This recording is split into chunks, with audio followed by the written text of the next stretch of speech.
एक दिन सत्यपाल ऐसे ही कहीं जा रहा होता है तो एक पेड़ के नीचे एक साधु बाबा बैठे होते हैं। उनके पास एक आदमी आकर बोलता है, बाबा, मैं बहुत परेशान हूँ। मेरी जिंदगी में बहुत उथल पुथल हो रखी है। मुझे समझ नहीं आ रहा मैं क्या करूँ। बाबा, मेरे ऊपर बहुत बड़ा कर्ज है। ऊपर से इस साल मुझे फसल भी अच्छी नहीं हुई है। मेरा बहुत बड़ा नुकसान हो गया है। मैंने बहुत व्यापार करके देख लिया, किसी व्यापार में मुझे सफलता नहीं मिली। मेरा नुकसान पर नुकसान होता जा रहा है। इस बात से मेरे परिवार वाले भी बहुत दुखी हैं। कुछ उपाय बताइए बाबा, आखिर मैं करूं तो क्या करूं? मेरे इन समस्याओं का क्या समाधान है? मुझे क्या करना चाहिए? परेशान मत हो बच्चा, समाधान तो केवल ईश्वर के ही हाथ में है। तुम उनका सहारा ले लो, ईश्वर सब ठीक कर देंगे। देखो बेटा, किसी के जिंदगी में अगर बुरा समय आता है तो ऐसे ही नहीं आता।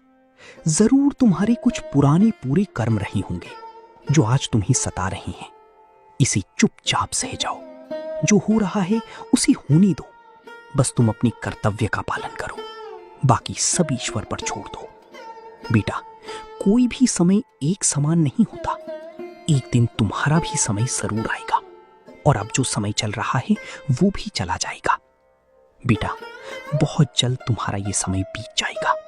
ये बात सुनकर उस आदमी को थोड़ी खुशी मिलती है। वो बाबा से कहता है, हाँ बाबा, आपने बिल्कुल सही कहा। आपके ऐसा कहने से मुझ में बहुत बड़ी हिम्मत आ गई है। अब चाहे कितनी भी बड़ी मुसीबत क्यों ना आ जाए, मैं उसे सह जाऊंगा, क्योंकि ये समय बीतने वाला है। मैं डट कर इसका मुकाबला करूंगा, हिम्मत नहीं हारूंगा। आपका बहुत बहुत धन्यवाद बाबा। ये सारी बातें सत्यपाल सुन रहा होता है। फिर सत्यपाल वहां से चला जाता है। थोड़ी देर बाद वही बाबा साहूकार के पास भिक्षा मांग रहे होते हैं।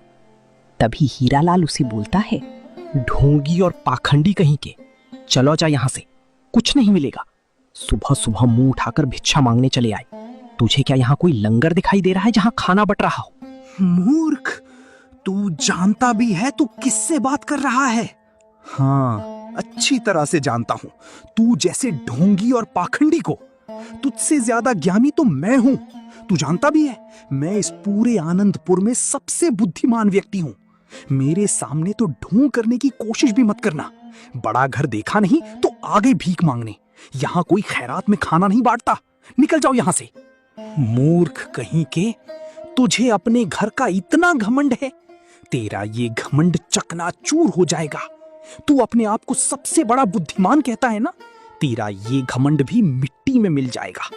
जिस समय पर तू इतना इतरा रहा है वो समय भी बहुत जल्द चला जाएगा। ऐसा कहकर वो बाबा वहां से चले जाते हैं। बाबा के जाने के बाद हीरालाल घबरा जाता है। शायद मैंने उसे बाबा को जरा ज्यादा ही उल्टा बोल दिया। मुझे सोच समझकर बोलना चाहिए था। अगर उनकी बातें सच निकल गईं तो मैं तो बर्बाद हो जाऊंगा। उन्होंने ऐसा क्यों कहा कि मेरा समय चल जाएगा? कहीं मेरे साथ कुछ गलत तो नहीं होने वाला? कहीं मेरी बरसों से बनी इज्जत पर कोई दाग तो नहीं आने वाला? इस बाबा ने तो मुझे चिंता में डाल दिया। ये सारी बातें सत्यपाल सुन रहा होता है और ये सारी बातें सुन सत्यपाल को एक बहुत बड़ा धक्का सा लगता है। उसकी आंखें फटी की फटी रह जाती हैं। वो दौड़ते हुए घर जाता है और ममता से कहता है, ममता, कहाँ हो? तुम जल्दी से बाहर आओ।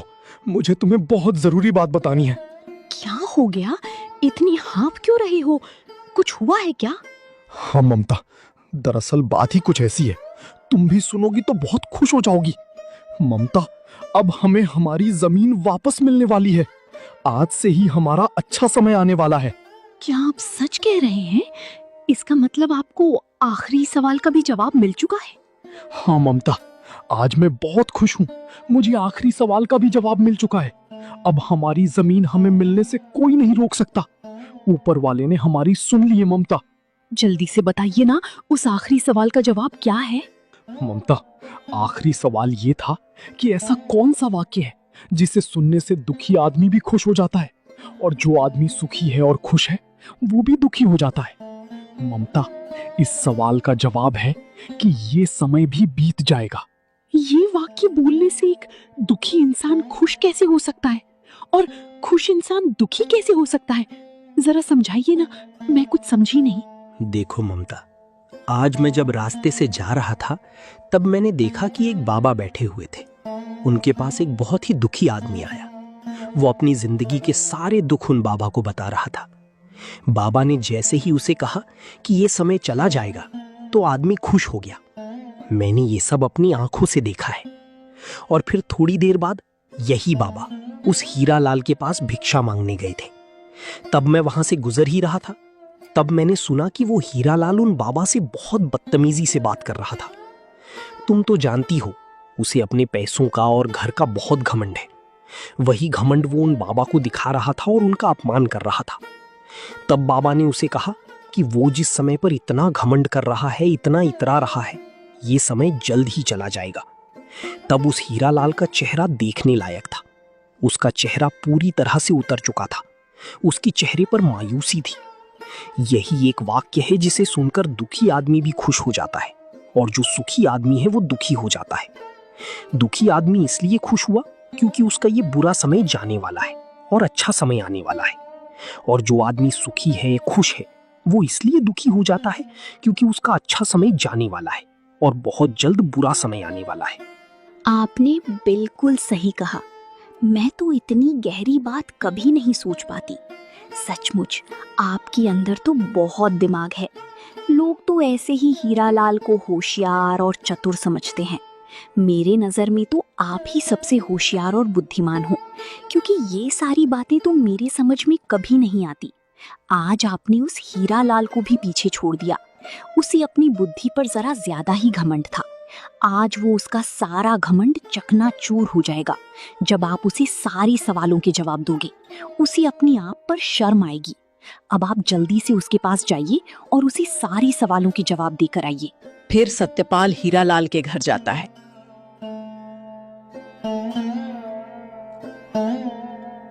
हीरालाल सत्यपाल को देखता है और बोलता है, अरे ओ सत्यपाल, तुम यहाँ किस लिए आए हो? तुम्हें तुम्हारा वादा याद दिलाने आया हूँ हीरालाल। तुम्हें याद है, तुमने मुझसे वादा किया था कि तुम मेरी जमीन मुझे लौटा दोगे। मैं वही जमीन तुमसे लेने आया हूं। तुम्हारा दिमाग तो ठिकाने है। मैंने जमीन के बदले में कुछ शर्तें रखी थी और मैंने उन शर्तों पर ही तुमसे वादा किया था। क्या तुमने मेरे सवालों के जवाब ढूंढ लिए? मुझे तो नहीं लगता कि तुम जैसा आदमी उन सवालों में से एक भी सवाल का जवाब ढूंढ पाया होगा। तो फिर यहां किस लिए आए हो? हीरालाल, मैंने तुमसे कहा था ना, शीर को सवा शीर मिल ही जाता है। तुम अपने आप को बहुत बुद्धिमान समझते थे और इसी बात का तुम्हें बहुत घमंड था। आज मैं तुम्हारे सारे सवालों का जवाब दूंगा। ध्यान से सुनो। तुम्हारा पहला सवाल था कि आंसू क्या है। तुम्हारे इस सवाल का जवाब है, आंसू सुख और दुख हैं। आंसू तभी निकलते हैं जब आदमी बहुत खुश होता है या फिर बहुत दुखी होता है। ये जवाब सुनकर हीरालाल चौंक पड़ता है। उसे अपने कानों पर यकीन नहीं होता। सत्यपाल आगे बोलते हुए कहता है, तुम्हारा दूसरा सवाल था कि ऐसी कौन चीज है जो पानी से पैदा होती है और पानी में डालने से ही मर जाती है। हीरालाल, तुम्हारे इस सवाल का जवाब है नमक। नमक एक ऐसी चीज है जो पानी में ही बनती है और पानी डालने से ही मर जाती है। ये जवाब सुनकर भी हीरालाल पूरी तरह से बौखला जाता है। उसे यकीन नहीं होता। आगे सुनो हीरालाल, तुम्हारा तीसरा सवाल था कि ऐसा कौन सा सवाल है जिसका जवाब हमेशा बदलता रहता है। इसका जवाब है समय। एक समय ही ऐसी चीज होती है जो हमेशा बदलती रहती है। ये जवाब सुनकर भी हीरालाल पूरी तरह से हिल जाता है। सत्यपाल आगे बोलता है, आगे सुनो हीरालाल, तुम्हारा आखिरी सवाल था कि ऐसा कोई एक वाक्य बताओ जिसे सुनने से दुखी आदमी भी खुश हो जाता है और खुश आदमी दुखी हो जाता है। तुम्हें एक बात बता दूं हीरालाल, तुम्हारे इस सवाल का जवाब मुझे कहीं ना कहीं तुमसे ही मिला है। तो इस सवाल के जवाब के लिए मैं तुम्हारा धन्यवाद करना चाहता हूं। इसका जवाब है कि ये समय भी बीत जाएगा। इन सारे सवालों के जवाब सुनकर हीरालाल के पैरों तले जमीन खिसक जाती है। वो यकीन ही नहीं कर पाता। मुझे तो समझ नहीं आ रहा कहीं मैं सपना तो नहीं देख रहा? तुम इन सारे सवालों के जवाब कैसे जान सकती हो? इन सारे सवालों के जवाब तो सिर्फ मैं जानता था। पूरे आनंदपुर में इन सवालों के जवाब किसी के पास नहीं थे। तुम्हारे पास इन सवालों के जवाब कैसे आए? तुमने सवालों के जवाब कैसे पता किए? हीरालाल, भले ही मेरे पास तुम्हारे जितनी बुद्धि नहीं है, लेकिन मुझ पर ईश्वर की बहुत बड़ी कृपा है। ईश्वर की कृपा की वजह से ही मैं तुम्हारे सारे सवालों के जवाब पता लगा पाया हूं। हीरालाल, तुमने जो मेरे साथ किया वो सरासर धोखाधड़ी थी और ईश्वर हमेशा ईमानदारी का साथ देते हैं। मैंने हमेशा नेकी का रास्ता अपनाया है, कभी किसी के साथ धोखाधड़ी नहीं की, ईमानदारी से कमाकर खाया है। शायद इसीलिए ईश्वर मेरे साथ थे और उन्हीं के सहारे मैं इन जवाबों तक पहुंच पाया हूं। हीरालाल, तुमने मुझसे बहुत गहरे सवाल पूछे थे जिसका अर्थ बहुत ही गहरा था। इस बात को तो मैं भी झुटला नहीं सकता कि तुम बहुत बुद्धिमान हो, लेकिन हीरालाल, वो बुद्धिमानी किस काम की जो लोगों को दुखी करे, उनका हक उनसे छीने। तुम ऐसे कभी सुखी नहीं रह पाओगे हीरालाल। इतना घमंड करना अच्छी बात नहीं है।